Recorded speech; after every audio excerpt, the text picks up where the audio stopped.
Thank you. Thank you very much. Thank you. Thank you. Well, it's great to be here tonight, and I really appreciate the opportunity to be with you. The conference agenda sounds fantastic, and I can tell you as a former YAF member myself, if back in the day when we were doing it, if we had had the opportunity like this to be in Washington, it really would have been quite something. So good luck for the rest of it. I'm sure it'll be great.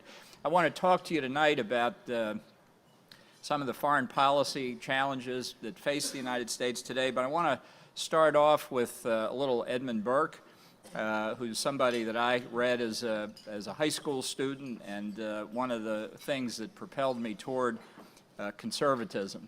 Burke, of course, had an extraordinary political career serving in the British Parliament during both the American and the French Revolutions.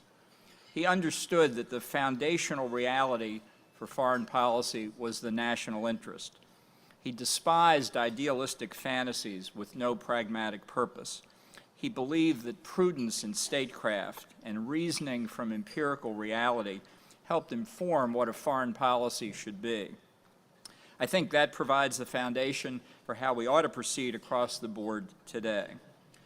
Now, if you go back to the end of the Cold War, 1991, 1992, people came away from that with very different views of the way the world should be going forward. There were some people who, under the rubric of the end of history, declared it was over. We were done. We had won. We built down our military, we reduced our capabilities, we undermined our structures of deterrence, and weakened American influence around the world. People called it the peace dividend. That's what the liberals were doing. Conservatives were more fragmented, and there were three schools, I think, at that time, at the end of the Cold War. One was flat-out isolationist. Now, there have always been some isolationists among conservatives, but it was an argument that made a lot more sense in 1790 than it does today. The second group wanted to go into another worldwide Wilsonian crusade for democracy. They're still out there, too. And then there was a third category that I would put myself in, looking to build an American foreign policy based upon national interest. The first impression, we don't seek hostility with anybody. We are a trading nation. We've been an oceanic nation from the beginning, and we'd like a peaceful world to engage in peaceful intercourse. There are a lot of people out there, however, who just don't agree with that, and we are confronting some of them.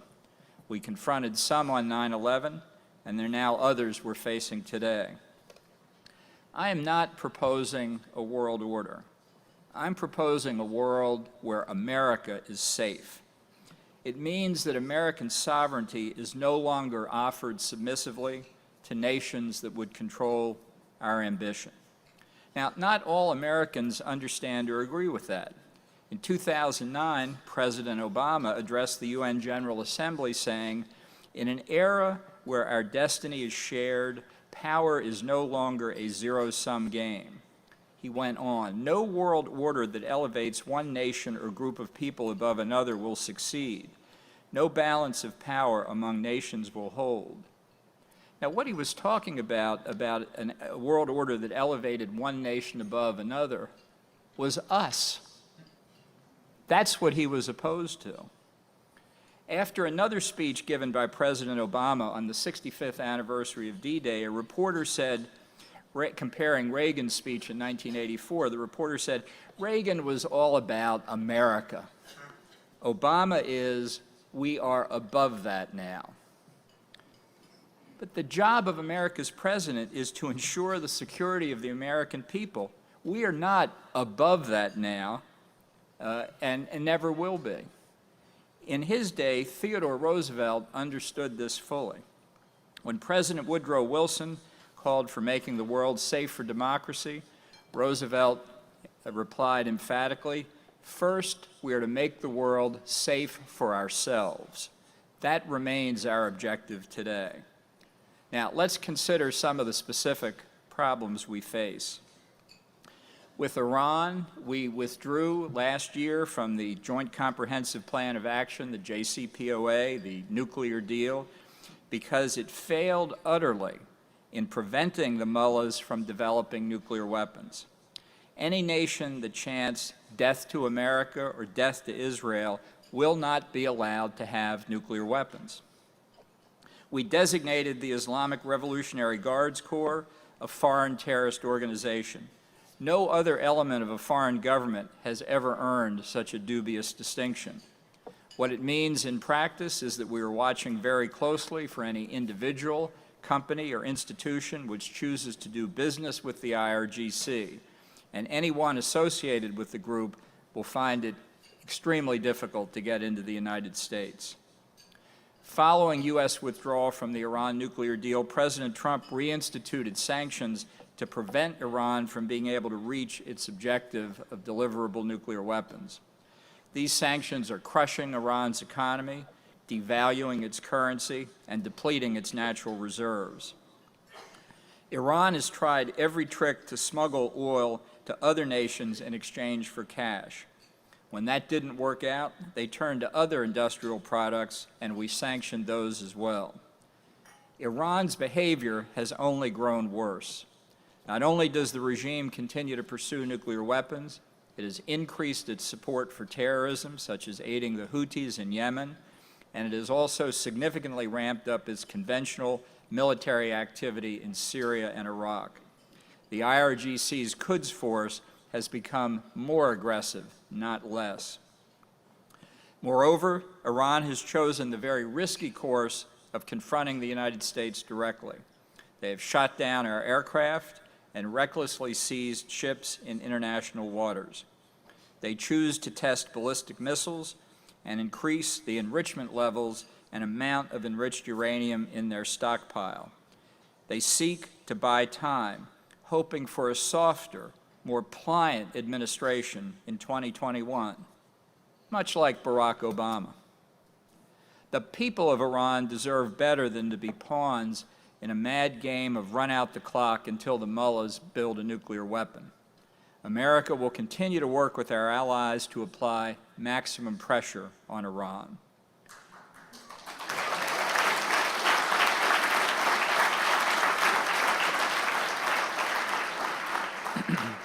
Iran can solve this problem very easily by demonstrating that they have made a strategic decision to stop pursuing nuclear weapons, give up their ballistic missile program, which is intended to provide delivery systems for those weapons, abandon their financial and military support for international terrorism, and stop their other malign activity in the Middle East. The ball is in their court. We recognize also that Iran presents a particular threat to Israel. President Trump has stated that the United States support Israel's right of self-defense, and he's taken consistent actions to demonstrate our support. Since 1993, presidents have stood up one after the other to say that they would recognize Jerusalem as the capital of Israel and move the U.S. Embassy to the city of David. President Trump actually did it.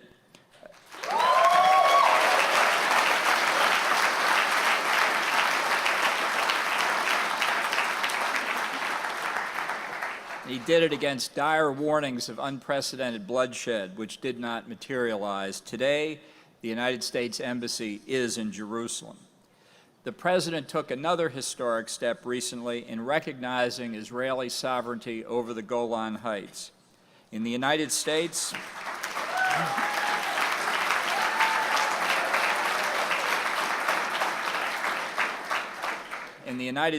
we closed the Palestine Liberation Organization office that was right here in Washington, D.C.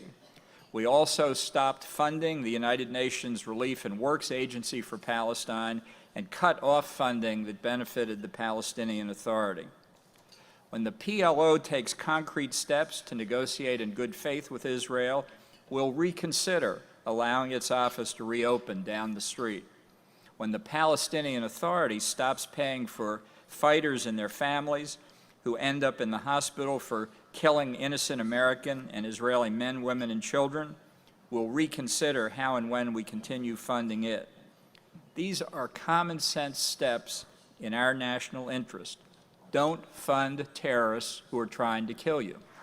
A hard lesson for some people to learn. I was recently in Jerusalem for trilateral talks with Israel and Russia, and even Russia agrees with the United States that Israel's security is central to the stability of the Middle East.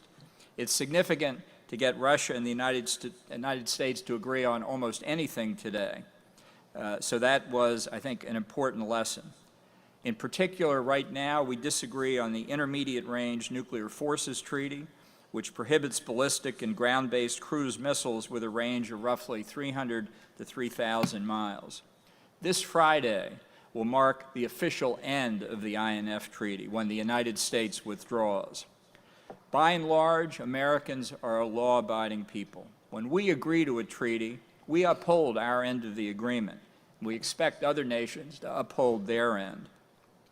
For too long now, the United States abided by the treaty while Russia continued to develop advanced ballistic and hypersonic delivery systems to modernize its inventory, all in violation of the treaty. Here's another part of the problem. We've had our hands tied by this treaty while China develops its intermediate-range weapons unconstrained by any treaty obligations. In the interest of our national security, we chose to untie our hands in order to protect America effectively in the 21st century.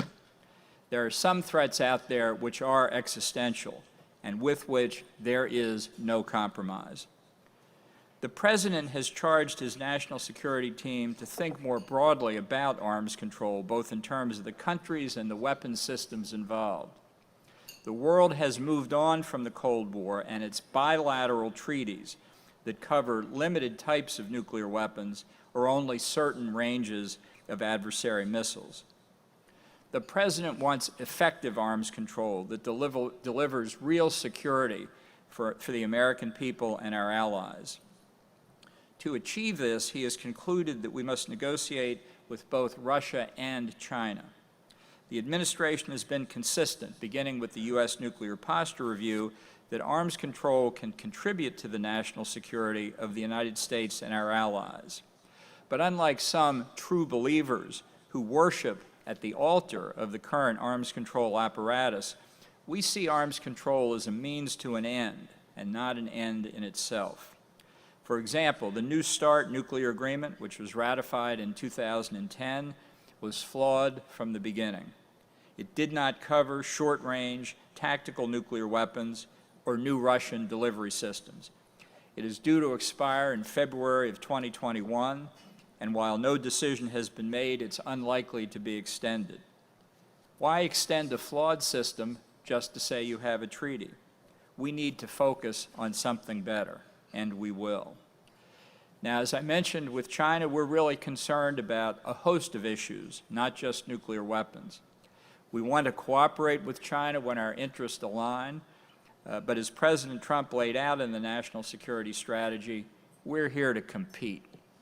We see very hostile activity by China on a range of military fronts, such as in the East China Sea and the South China Sea. We see a tremendous buildup of their nuclear and ballistic missiles and blue water Navy capabilities. We see a determined form of their mercantilist economic policy internationally, and particularly the way they have abused their position in the World Trade Organization. The United States is committed to securing fair and reciprocal terms in our trade practices, and that will require China to be more transparent. And it's on that point that the President has particularly confronted China. He's doing it on the basis of an insight that no one in this room would dispute, that ultimately national, political, and military power and its projection around the world rest on a strong economy. When one country is abusing the rules of the international trading system for its own advantage, and particularly taking advantage of the United States, that must stop. You see through the use of tariffs that our administration is willing to use all available tools to help level this playing field. The trade negotiations that have followed the imposition of tariffs have concentrated on what we call structural issues, massive, persistent theft of American intellectual property, forced technology transfer, and discrimination against American businesses and investors. All of these complaints about China are shared in common by European, Japanese, and other foreign participants in the international economic system. China has made it common practice to coerce and intimidate other nations in the Indo-Pacific region, and the U.S. has made it clear that we want peace and stability there. We will protect freedom of navigation and overflight and other lawful uses of the sea. We'll continue to partner with those nations who respect national sovereignty, fair and reciprocal trade, and the rule of law. Now, as Edmund Burke well understood, we have to be continuously evaluating changed circumstances and be ready to adopt our policies accordingly. We must remain vigilant against all attempts from the outside and from the inside to erode our national sovereignty. We will not ask permission, and we will not apologize for protecting the United States of America. We will not kneel.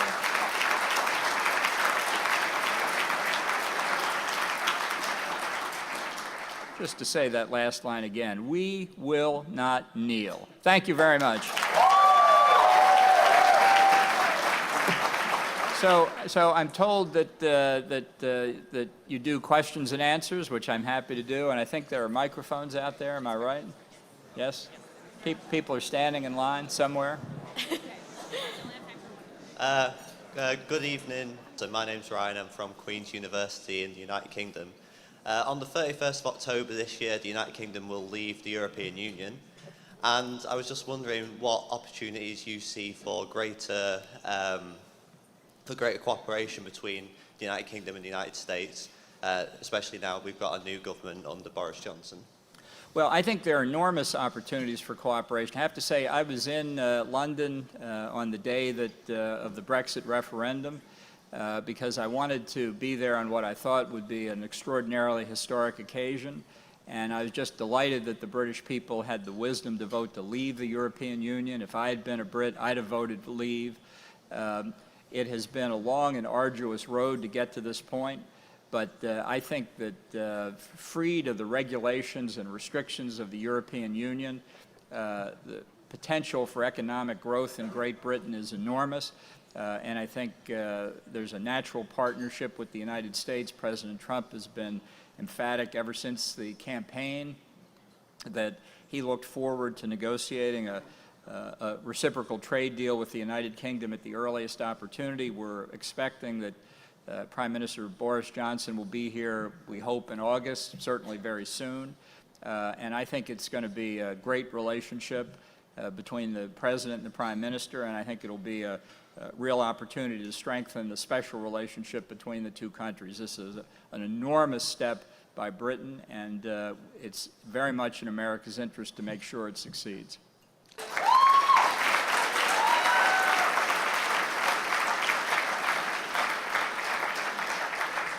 So whoever's next out there.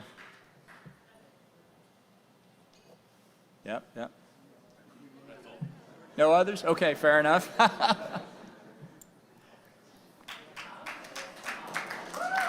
right, thank you very much.